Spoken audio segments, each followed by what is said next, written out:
You know, people have dreams and they don't pursue them.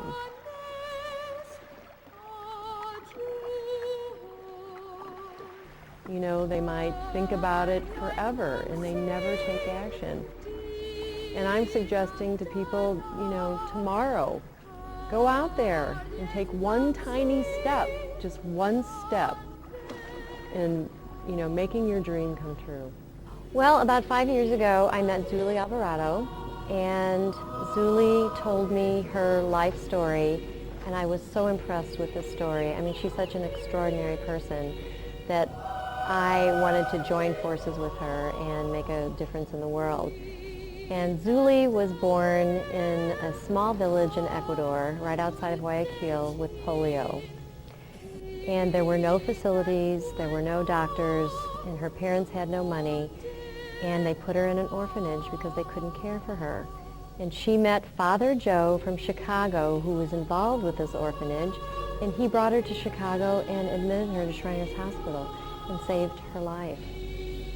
And I was so inspired by this that I wanted to join with Zully and work with her.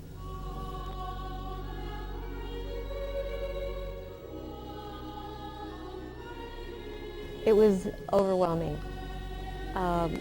extremely overwhelming. We didn't know exactly where to begin, so we had to take a couple of different areas and just start with those. And one was education, and the other one was working with the children and people with disabilities and empowering the women.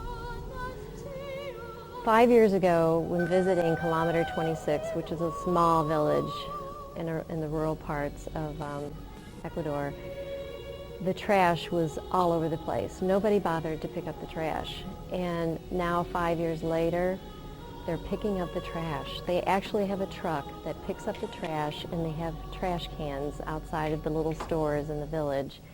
And everyone is taking pride in their environment, and it was so gratifying to see that. It was because of causes that they are now picking up the trash.